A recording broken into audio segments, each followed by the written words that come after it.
Welcome back to another episode of Mama's Moments of Growth, the space where we hold honest conversations about motherhood, identity, and transformation. I'm Patience. And I'm Mercy. And today's episode, we're unpacking something that so many mums are whispering behind closed doors, in their closets, in their hearts, and in secret. And that is, where's my village? The truth is, motherhood was never meant to be done alone. But in today's world, so many mums feel isolated, overwhelmed, or unsure of how to build meaningful support.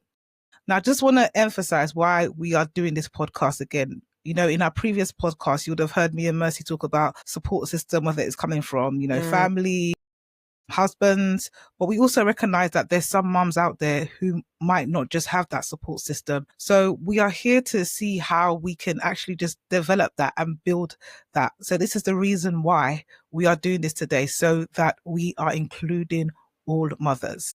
Yeah. And I mean, what you've said, Patience, is so true. I mean, I'm not sure if it's because of society or the fact that things have changed over the years.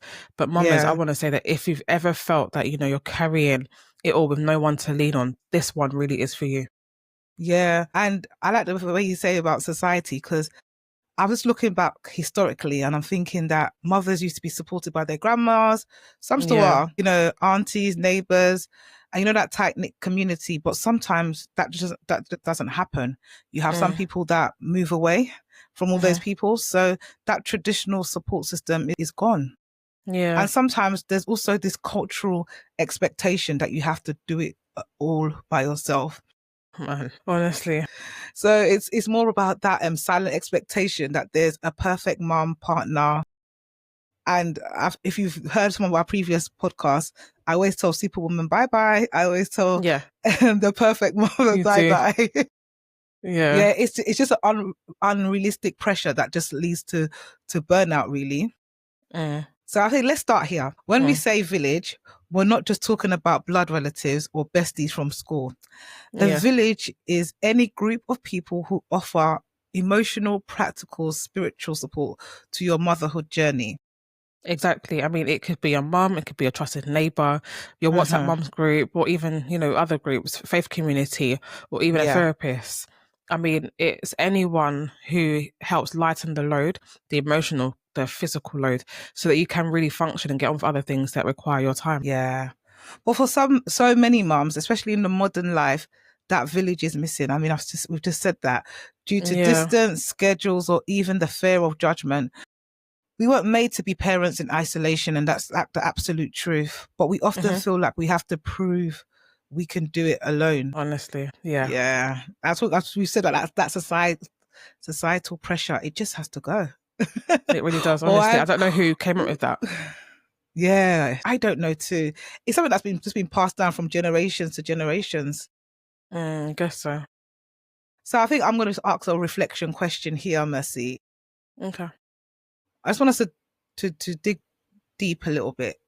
When would you say was the last time you truly felt supported, and who made you feel that way?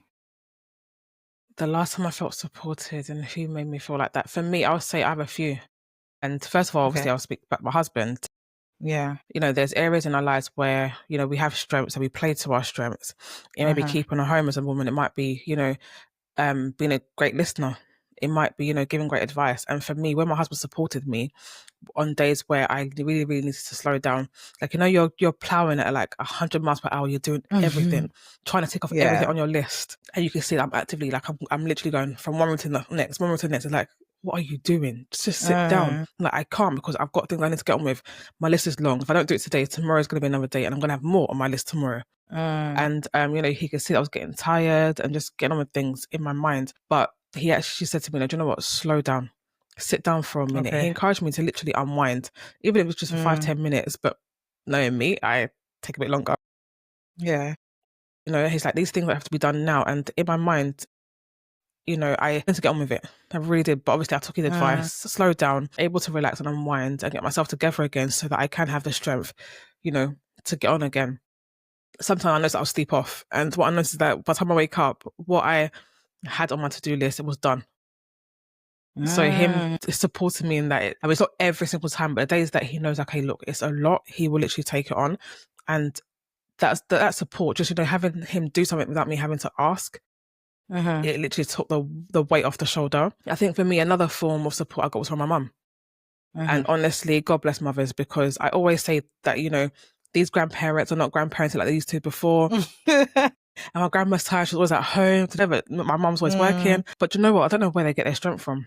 Honestly, I really don't. To be able to support you as a mum, as well as them being a mum, because they're still a mum at the end of the day. They're still someone's child. So where they draw their strength from, I really, really don't know. But, where they're able to support me, it's just mind blowing. I mean, if she came to visit my house, and it might be for a birthday celebration, it might be just want to say hi. If she sees things that need to be done, she'll get on with it without me even pointing it out, without me even asking, without me even thinking that she's noticed that these things need to be done. She'll get on with it. I'm talking about putting the girls to bed, or helping me sweep the stairs, or the plates, whatever it may be. She will literally just get on with it like she's at home, in her own home.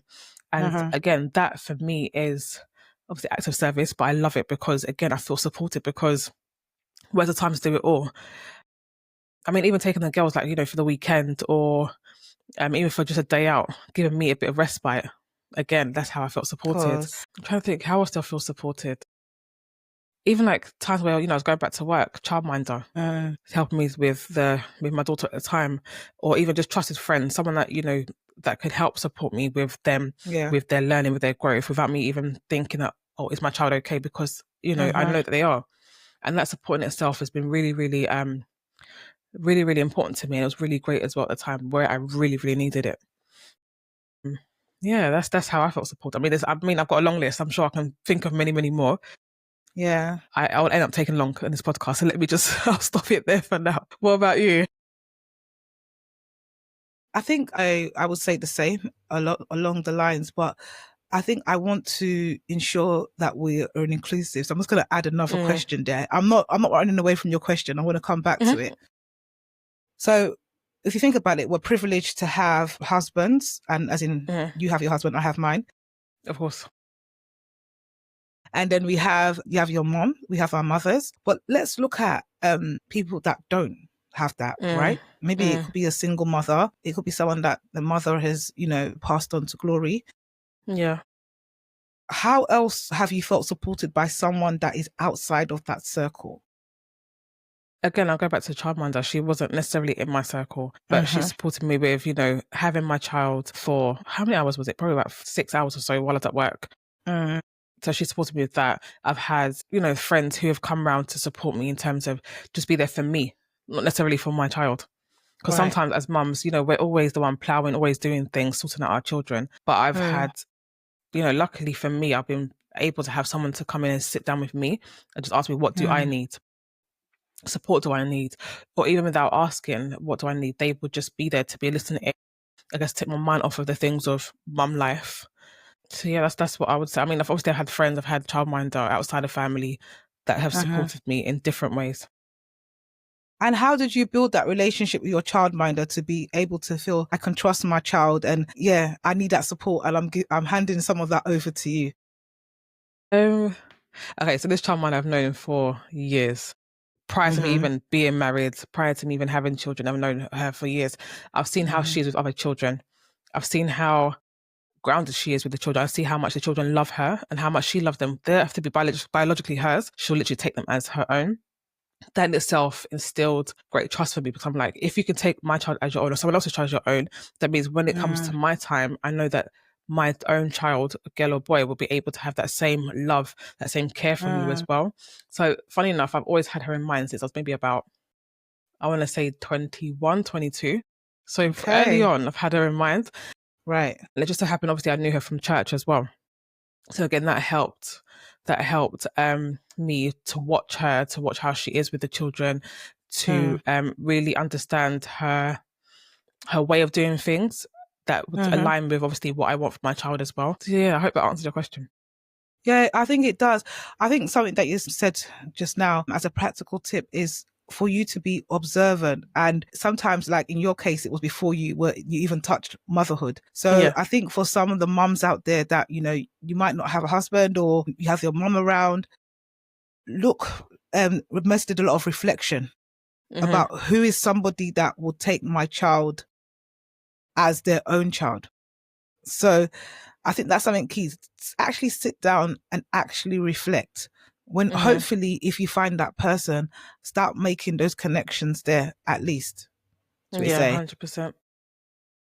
Yeah, and I don't want to be like I'm just interviewing you. I know you had a question for me. So in terms of that, I will look outside. How do people outside my inner circle, should I say? I'm just saying husband, then I'm saying mum. So my siblings, obviously. But I think for me was friends, building connection with like-minded mothers.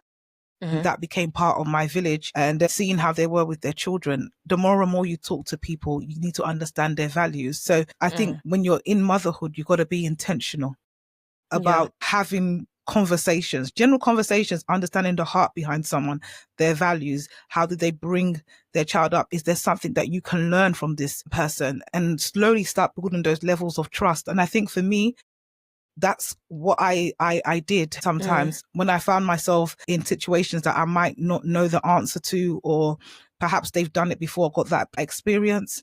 Then I'll reach Yeah. out. How do you do this? How do you do that? And again, that will just gently unfold their values for me as well. And then it was those people that I felt comfortable around leaving my children with.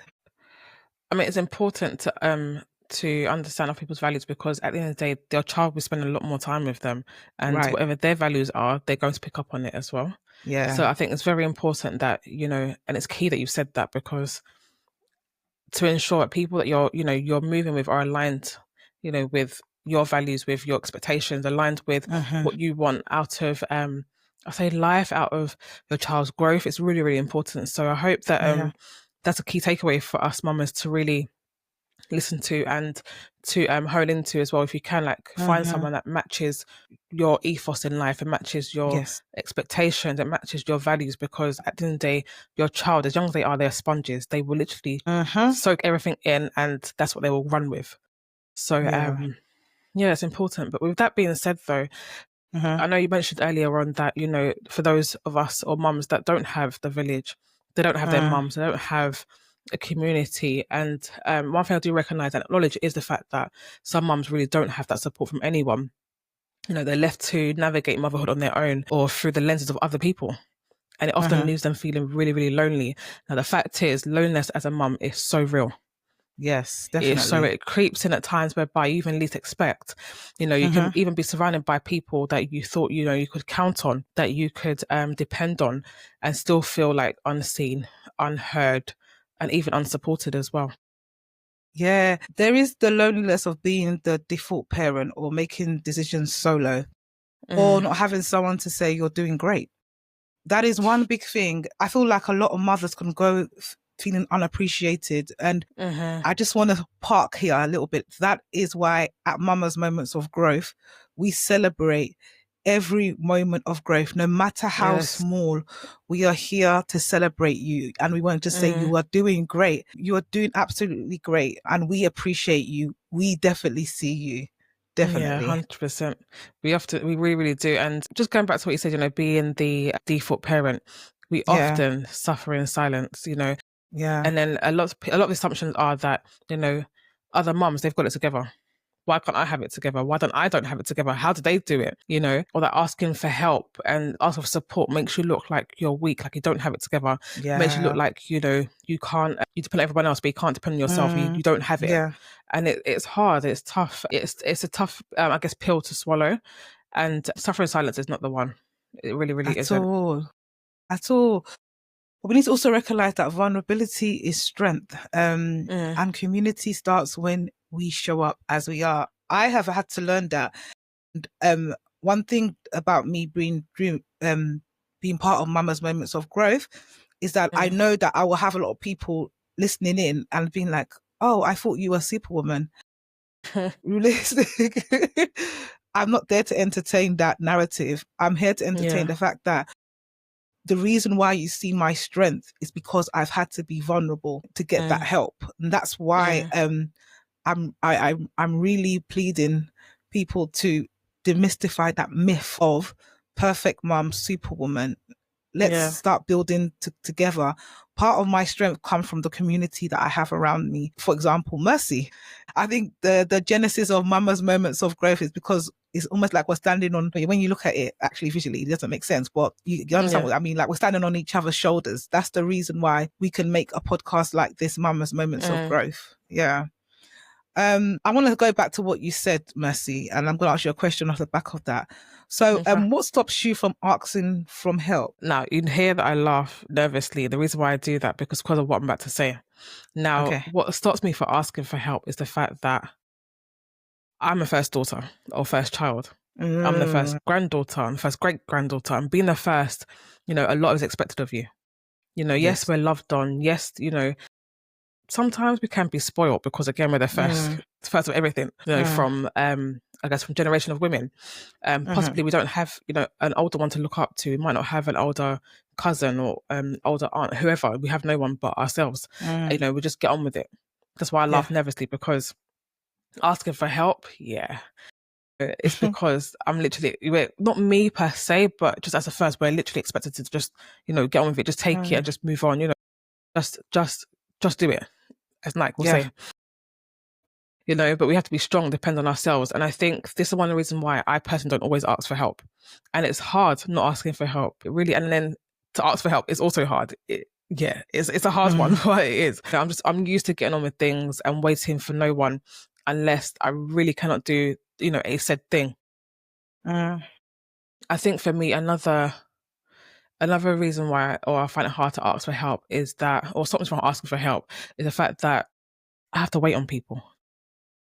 I'm not someone that I have to, I'm quite patient. I mean, even my in-laws will say that, you're quite patient. That's one thing they always used to say about me. So I really am. But then the fact that when I say wait on people, it's like, you need help with something.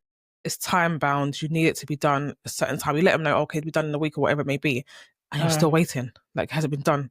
There's no follow up. And again, being the first, you just want to get things done quickly. Like you don't want to wait for anyone. When I've been asked for help from other people, I do these things within my power as much as I can. Again, keeping in mind that this thing might be important time-wise, so I'll get it done as soon as I can. Sometimes even leaving my own things aside to pick up their own. But then when it comes to me asking for help, it's like, oh yeah, it's all right. I'll get to it when I can. I'll come back to you. And they never do. So it's hard to, waiting on people for that help or support. I almost feel like, you're asking too much of the person because, they're not there to support you. They're not take you serious when you do ask for that help. Or they might be thinking that, you get on with it anyway. So if I can't help you, you'll be fine. If I don't come back to you, I don't communicate with you that I'm not able to do something, you would have got it done anyway because it's what you do. So that almost makes me regret instantly, asking for help. Is that good? Of course it isn't. It's not a good thing. And sometimes, it's something I'm learning not to do. I'm learning not to not ask for help, regardless of whether the person is taking the time with it or not. I'm learning to that there are people that you can call for help and they will do so with a lot of love, with a lot of care, a lot of attention, and without thinking that, oh, if I don't do it, it'll be okay. She won't mind. She'll just say it's okay. So yeah, I'm learning to ask for help. I'm learning that slowly. That asking for help isn't a sign of weakness. Doesn't mean that I don't have it together. It just means that I need a bit of respite. It means I need a bit of time so that I can utilize the time that I have to do something else, as best as I can and as quick as I can. And I guess allowing room for flex as well. What about you, Patience? I like these things that you said, and obviously we could resonate because we're both first daughters. So I definitely know about that. You have to get things done.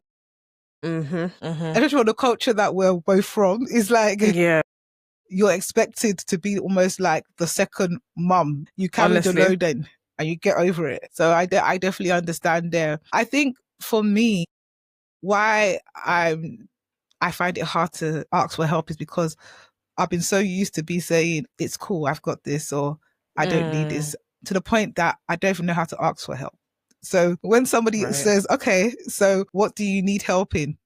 And I'll just be like, I have this checklist in my head. I'm just thinking to myself, I don't even know how to verbalize it or tell you that this is what I need help with. Yeah. I can't be specific, and it's bad. So sometimes I'm just like, yeah, wherever you feel like you can help. Just your help, but you haven't been specific in terms of telling them this is what I actually need help with. You just assume like, right, they can read my mind. Right. So I think that for me is one of the reasons why. And then I feel like the generational, the pass down of the generational narrative of you have to be strong, you have to be capable, stops me from asking for help, because I feel like, oh, am I going against this? Everybody's done it. When you hear it's like, oh, there's been mothers that have done it, they're still here, they're still present. My gosh, yeah. It will not kill you. Changed. Times have changed. Exactly. I mean, I was in a discussion, I think with, I can't remember, I don't think it was yourself or my husband. And I was saying that most of the mums that I talk to now, I hear that, oh, I'm tired, I'm this, I'm that. And I'm wondering that, oh, my mum, for example, had 5 kids. Yeah. And I don't know how she done it then. Back then, was life much easier for, you know, than it is compared to now. So I think, yeah, for me, it just baffles me sometimes. And I just, when I reflect on these things. Definitely. Well, I mean, I hear you, and I know probably a lot of mums are thinking, you know, I hear what you're saying. You're lucky you've had this village. I don't have that. You know, what if my village doesn't exist? And if for whatever reason you really don't have a village, mamas, you can lean on, you know, that you can lean on. There is support out there. And I mean, I want to go through a few ideas that will help you to start building that village, to help you to start, you know, being able to ask for help. Don't be like me and not ask and just keep quiet. Ask for help. Don't be like Patience. Yes. Like the best say, don't be like Patience. Just say, you know, whatever you can help with. You know, let's go through a few intentional ways that you can build a community, build a village that will help you and support you from today. Not about yesterday, forget the past. It's from this very, very moment. So first of all, I'll say to you, you know, start small and start within your vicinity. And I say that, for example, depending on what age your children are, but you can go to some play groups, you know, start accepting invites. It'll benefit both yourself and your children because they will have someone to play with and then you have someone to talk to. You know, you're at home with this child or children and they're young. You don't really have an adult presence around you at that time because maybe if you are married or, you know, you are with a partner, they've gone to work all day and you're just with a child. No, but what I will say that is, it's not every invitation that you're going to say yes to. Sometimes you will need to decline it as well, but say yes more than you say no. You lie. Say like yes that. More than you say no. Yeah, I mean, even at, you know, these play groups, it's hard to start, you know, form of communication with these mums because you don't know them. But even it starts with just, you know, acknowledging them through smiles, through the eyes. A lot can be said through your eyes. Yeah. Even if you're at school, you know, again, the pickup line, if you just see a mum, you always see them all the time, you're always there at the same time as each other, just say hello. It starts there, honestly, just say hello. And that's how the connection starts. Secondly, you know, join a WhatsApp group or an online group with community of friends that you can't really have and start from there, build from there. It could be like a motherhood group, it could be a faith group, it could be a fitness group if you go to the gym. It can be, if you are working and someone that's in the same field as you, you can start with, you know, a group with the 2 of you, 3 of you, however it may be. You know, you find that you have got common goals, common values that you can share, and again, go from there. I would say that be a friend that you're looking for. Now, this one, sometimes it's hard because everyone has their own mindset, they have their own thoughts, they have their own intentions, but be the friend that you are looking for. Forget about everyone else. It starts with you. You know, check in on your friends, offer to look after their child once in a while. You know, that will help again to build a village, and they too might need a village. So you don't know, you know, how it will grow from there. Fourthly, I would definitely say ask for help, but be specific. Again, I'm going back to Patience, which is like, well, you know, whatever you can help with, ask for help, but be specific when you help. So people, you know, we're not mind readers. Say exactly what you need so that you can get that support and you know that I've asked for this, I have received this in return. For example, you know, ask if you need to rest. Say, look, can you take my daughter or my son 45 minutes on this day? I really just need to rest or to reset my home. And even there's 2 in 1 in that. She can say, yeah, I can do that, but I'm also going to help you reset your home as well. So, you know, like that. So just be very, very clear. And then I also say that don't underestimate online community. For example, Mama's Moments of Growth, our podcast, our community. Don't ever underestimate it. We are here to support you. Yes, it's digital, but sometimes digital is what you need to rely on now. if you can't do the physical aspects of things. And then lastly, what I'll say is I hope that everything that I've mentioned, it really does encourage you. These tips help you to start to build your own village and even encourage you to join other villages as well. I mean, you don't have to do it alone. You really, really don't. Oh, I like that, Mercy. I really do like those tips. And I'm going to be taking some of those tips myself, actually. Yes, ma'am. Yes, ma'am. So I'm just echoing what Mercy says. Mama, you don't have to do this alone. Your strength isn't in how much you carry. It's in knowing when to let someone else carry a little with you. And I'm being so honest, I have had to reframe that mindset. Do you know, I feel like when I'm winning, when I can rest. If I can't rest, I'm not winning. It's how do you work smarter? That's the way you survive as a mum. Exactly. Actually, Patience, be you saying that, I want to ask you a question. Just so you know, so that we can encourage other mums as well. Right. What's one simple step that you can take this week to invite or initiate a connection, a conversation, even if it feels, strange, a bit awkward, out of your comfort zone? Why have you put me on the spot? I'm joking. I'm sorry. I'm joking. This is what the podcast is about. I think for me, school run. I think school runs for me is where I can initiate that conversation with a mum. Simply, I look out for a mum that is exhausted and let them know that you're doing a good job. Commending her. Yeah. That's a way that I'm going to initiate, just to encourage another mum on a school run. I love that. And do you know what? You don't know what some of these mums are going through day in, day out. They're doing this, like I said, the school run. They're there in the morning to drop off. They're there again in the afternoon. They're rushing. You just don't know what they're going through. So, connecting with them, that is, it's important. Again, just to let them know that, they're doing well. Because they might not even have heard that all day. They've been so busy. So I like that. I mean, for me, it would be to reach out to some mums I haven't spoken to for a while, because life really has been lifing. Yep. Everyone's been busy. Yep. Again, we don't know what they're going through. They don't know what we're going through. Yes. And it's just been a while. And sometimes, like you said, they need that encouragement. They need that reminder that they're doing well. They need to listen ear. Sometimes they might not even have had anyone to speak to in weeks and days. So just reaching out to them, they may have needed that at that point in time. And I'll ensure, that I am intentional about asking after their welfare. Well, again, we're always asking after the children. How's your child? How's your children? How is this? What are they doing now? But rarely asking the mum, like, how are you? What are you doing now? I know that you're either on maternity leave or you're back at work. Like, how are things going? What can I do to support you? What are you finding challenging at work? But you never know what doors can open for them and for yourself just by asking these questions. Another one, Mercy. Yeah, no, go on.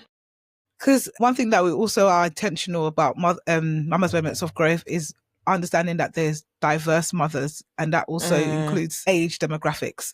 So sometimes when we think of mothers, we think of young moms, people that have just had a baby, or literally someone that's on a school run. I'm going to ask you a question, and I'm throwing you in the deep end here. I know you're not going to like me, but you love me after. We can't talk after this. It's all right.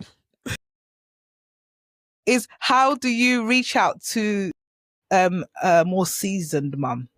Because they too, obviously, their well-being is essential. Of course. How do I reach out to well-seasoned? I think it depends on what area of my life that they're in. So if, for example, they're a church, it'll be easy just to go up to them and speak to them. If it's someone that I have on WhatsApp that, I haven't really spoken to for a while, I'll just reach out and say, hi, so-and-so, like, how are you? I haven't seen you for a while, I haven't spoken to you for a while. Just ask them how they are. Sometimes it might be a thing of, WhatsApp stories. A lot of these season moms, they just be posting like random memes and things like that. That's how the conversation starts. So I think I will utilize that a lot more. So it's a lot more natural. Yeah. Because it might be like, oh, what's this small girl looking for? Why are you asking me? Like, things like that. So I'll use something that, that can allow the connection to be more natural. So again, things like whatever they've posted on WhatsApp stories, so let's connect with it. I will use that to reach out to them. I'm trying to think, how else will I reach out to a more seasoned mum? I might even ask them a question. Because knowing full well that I'm going to get to that level that they're at as well, I will literally come to them for advice. I love that. That's how I would reach out to them. Yeah, I definitely think that's a big one. Mentorship. Like some mums have done phenomenal jobs. And when you look at what they've done, you know, there's the saying that your children are your report card, right? 100%. Yeah. So it's like, if you see they've raised their children well, there's no harm in asking, how did you do it? What did Right. you learn? What were your challenges? What were your good Right. times, your bad times? I mean, there's always a need to learn. And I want to throw that out to a mum there that doesn't have that inner circle community that we spoke about. Yeah. There are people that you can take on as mentors. Please be intentional about seeking them. But don't forget, when we also talked about values, like-mindedness, you have a vision for your child, your children, where do you want them to go, who aligns with that and who can help you. So it's kind of like, you know, are there maybe quiet supporters that if you did let them in, they could become part of your village? That is something that we want to throw out there to you today. Yeah. I mean, before we move on, I've got another question to ask you. She's rolling today. Of course, we have to. We have to. You do it to me, so I'm doing it back. But at the same time, I know there's lessons to be learned. So, you know, why not ask questions so that other people can learn from it as well? Of course. Another question I have for you is that, are there people around you already that, you know, that maybe they're quiet supporters who could become part of your village if you let them in? And if yes, how do you let them in? Do you know what's so funny? That there are people that are quiet supporters that I've let in, especially already. I mentioned mentorship. If I see a mum that's doing good, I like to pray about some of the connections that I make. So sometimes I would say, God, you know, I have this person in mind. I want to pray. Are there someone that can help me with my future, with my children, especially when it comes to raising boys? I had so many questions around raising boys. I didn't know that. Who knows? I mean, we don't really know what genders we will have when we give birth. You know, when I saw that I had 2 boys, I was thinking, I've got to learn something here. And I had to look out and seek mothers that have raised boys. How did you do it? What did you learn? You know? So there were quiet supporters that I say that always that I have allowed. And the ways I did that was, number one, I prayed about it and I approached them. And we have, you know, it might not be daily check-ins, but we have at least check-ins around the year to see, talking everything about motherhood. No, I love that. I'm throwing that question to you. You threw it to me, I'm throwing it to you. So the question, are there people around me already, maybe quite supporters, that become part of my village? Again, I'll say like you, I'll say yes, that I would say that I've been blessed that I've already had, you know, some people as part of my village already from the onset, again, from once I started to conceive and have my children. But I know for some, this will be a food for thought in terms of maybe that, you know, they're not sure if they've got a village around them or quiet supporters around them. Maybe this might be an opportunity, mums, just for you guys to really think about, you know, who are my quiet supporters, who always checks in on me, but not necessarily part of my village. Love that. And how can I start to bridge that gap between you just checking in and actually us being a village and a community for one another, not necessarily just them for you, but also you for them as well. And really look within, because building a village is not easy. Again, we go back to the fact that they need to align with your values, your goals, your ethos in life. You just don't want anyone to be part of your community, because again, it can change your path, your journey. Because imagine being in a village with someone that is going to a different country, but you know there's someone in your village that's here, local. You know, that really sees, maybe you want to start investing, but you've got someone that doesn't want to invest or anything like that. You know, in the children, for example, maybe you want your child just to, you know, go to community college and that's about it, but you are driving that you want your children to go to university, be successful, be this sort of person in life.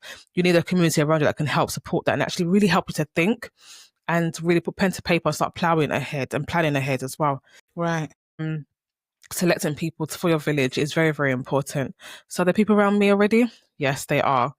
And how do I let them in if they're not? They're just quiet supporters. I think like you, I would start looking for those who are older or more seasoned parents or seasoned mothers, especially for where I'm going. And again, try and build that connection with them, be it through mentorship, be it through me asking for advice. If you ask, doors begin to be open. So that's, I think I'll leave it there on that note. I just want to say something, just in case we've got seasoned moms listening. Please give back to the community of young mothers. They really need you. I know that sometimes you might think, oh, this person is not going to listen here and there, but what is the things that you have learned along your path? How can you share that? So also, it's a two-way thing. Young moms ask for help, but also seasoned mothers be willing to pour in, offer, be open and approachable for someone to come to you. Yeah, no, I love that. And also, what I would say is, as seasoned mums, even if you find the individual isn't taking advice there and then, trust me, they're listening. Yes. It takes time to process certain things that you said. So please don't feel discouraged if you're not seeing, you know, the person's taking your advice straight away. It does take time for someone who's not used to it to really listen, to hear, to see your vision, to see what you're saying and run with it. Just want to put that out as well. I like that. I like that. So we're almost at the end. In fact, we're keeping this one a little bit short and sweet. It could have been shorter, but we think we've given you enough already. But I'm loving this topic. Yeah. Just to reiterate, mothers that don't have that particular inner circle support, just know that you are just not alone. And do you know what? In our next episode, we'll be talking about rhythms over routine, and that's the importance of structure and support goes hand in hand.